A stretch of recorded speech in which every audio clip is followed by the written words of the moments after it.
It's gonna be like a vortex of wind in here. Just finished my run. So, those of you who know from yesterday's live, I used to run real freaking fast. But over the years, I just like stopped running. And like anything else, when you stop doing something, you stop being great at it, right? Like you could be good at it, but not great. So yesterday I just started running and it felt really good. I can't see. So today I didn't take my weight vest. I just got dressed. I put on my headphones. I grabbed my fanny pack and I hit the pavement and I said, I'm going to run 1 mile. Whether it's fast or slow, I'm just going to keep a pace and I'm going to run this mile. I'm not stopping until I hit a mile. So I got out, I hit the pavement, I went all the way down my development and back because I knew that that was a mile. Plus I got my watch. And what I did was every time I felt like I want to slow up or walk because it got hard and it was challenging, I just like gave myself like a horse. I just smacked myself on the thigh, literally. And I'm like, let's fucking go. Let's do this. Let's go, Ashley. You're not giving up. Come on. You're better than this. Like the pavement ain't got shit on you. And I hyped myself up. And guess what? I ran that damn mile. And it felt really good. And when I hit the mile, I was like, could I have kept going? Absolutely. But I also learned from the last time I started to run, my mistake last year when I wanted to run, I went out and did 3 miles. And then I couldn't walk for a week and I was like, oh, frig that, I'm not doing that again. So slow and steady always wins the race. And so that's what I'm doing. I did a mile. And I'm going to keep doing a mile till my mile improves. Hear me out. I'm not going to hit the pavement tomorrow or the next day and do 2 miles. No. I'm going to do a mile again until my speed improves. So I did it in 10 minutes and 9 seconds. That's average for a female. It's usually between like, I think the average female is between like 10 and 12 or 10 and 13. It's not about beating anyone other than myself. I would like to get down to at least a 9-minute mile. I feel like that's a achievable, realistic goal. I used to run a 5K in under 21 minutes. So I was fast as heck. But my goal is to do this mile until I get down to 9 minutes. Once I hit 9 minutes, then I'm going to add on to the mileage and just go for 2 miles and see what my time is.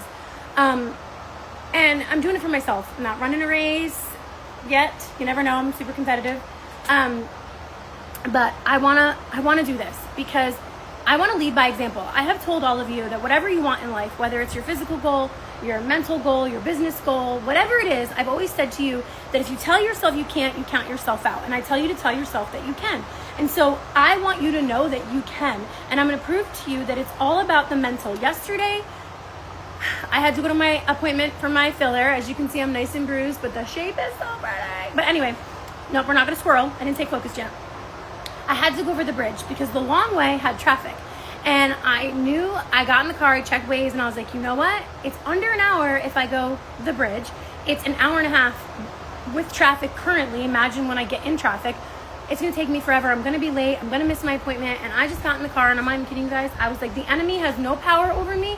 God is with me, and I can fucking do this. And that's what I said to myself.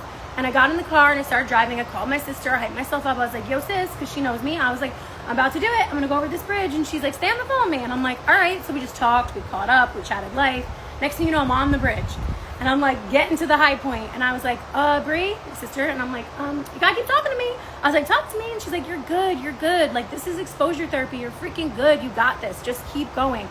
And I didn't feel jello. I felt confident and really empowered because I took my power back. Literally, that seems so trivial to so many, but anxiety can be so debilitating for so many people to the point where you don't go after the things that you really want to, or you don't do what you really want to because you let anxiety and fear dictate your life. So I'm here to tell you, you can overcome it. And it, you know, maybe you have to do it with somebody for the first time, for example, the bridge, or maybe you need an accountability partner to start walking with you. Maybe, you know, to start running with you. Maybe you need the help, but I'm telling you right now that you can do it, and you can do it alone if you just tell yourself and you believe in yourself. And so I got on that bridge, I crossed that bridge. I was so proud of myself, literally, like beaming with pride and empowerment and sheer confidence. Like I was untouchable in that moment. And I got to my appointment, I left, and I was like, I'm going home the same way. And it takes me over 2 bridges, not just one. One is the Skyway, which is like an extremely obnoxiously high bridge, if you're not familiar with it. It has to be big enough to let the cruise ship go under. And then the other one is the Howard Franklin Bridge, which is like not scary, but it's low to the water. And I know that the hurricane has engulfed it with water. So the thought of the water rising, and I want to share something with you. Since I was a child, I've had nightmares about drowning in water. I have this fear of water. No more. Literally, I'm done. I'm done being scared of these things. They are not going to have a hold on me. So I went over 2 bridges. And on the way home, I didn't call anybody. I just drove over that bridge. I jammed out to my music. And I enjoyed it. And I even looked a little to the left and the right. And I was like, oh, this water's so pretty. I can't believe this is my home. And I made it because I told myself I can make it. Because I stopped believing the lies that the enemy wants you to believe. The fear, the anxiety, it can be so debilitating, but it doesn't have to take over your life. And you know what? The truth is, I always go back to, is it fact or fiction? And when you get on that bridge or the hypothetical bridge in your life and you ask yourself, is the bridge really going to fall today? Chances are probably not. Is your fear going to allow you to think the worst? Absolutely. But do you have the mental capacity to shift that perspective? Yes, you do. And so I'm here to tell you today that you have the power to do anything and everything as long as you set your mind to it. So let's freaking go. Let's go. We are already into April. Okay? We've already completed 3 months of 2025. How much longer are you going to wait to achieve the goals you want, to go after what you want, whatever it is?